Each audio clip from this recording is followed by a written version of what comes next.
नमस्कार शेतकरी बंधूंनो, मी Ashok Kadam, Kalbhairavnath agro agency, माई जळगाव. गेल्या वर्षी दया सीड्स प्रायव्हेट लिमिटेडचे साहेब आमच्या दुकानात आल्यानंतर त्यांनी त्या कंपनीविषयी थोडक्यात माहिती सांगितली. त्यांच्यावरती विश्वास ठेवून आम्ही त्यांची मका अनमोल 51 ही 2 शाख विकली होती गेल्या वर्षी. त्याचे खूप सुंदर असे रिझल्ट आले. रिझल्ट आल्याच्या नंतर यंदा खरीप 2025 साली मी 2 टन मका त्यांची विकली. नंतर येणाऱ्या रब्बी सीझन मध्ये गेल्या वर्षी मी 2 टन गहू त्यांचा कनक सोना विकला होता.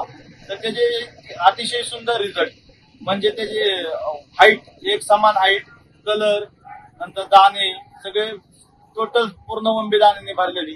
शेतकऱ्यांनी 1 नंबरची पसंती शेतकऱ्यांची त्या गव्हाला, आणि खाण्यासाठी अतिशय उत्कृष्ट असा गहू कनक सोना. गेल्या वर्षी 2 टन विकला होता, यंदा मी 5 टन विकत आहे तो गहू. जास्तीत जास्त शेतकऱ्यांनी त्या गव्हाचा पेरणी करावी ही विनंती करतो आणि थांबतो. हरियाले खुशहाली धरती से सोना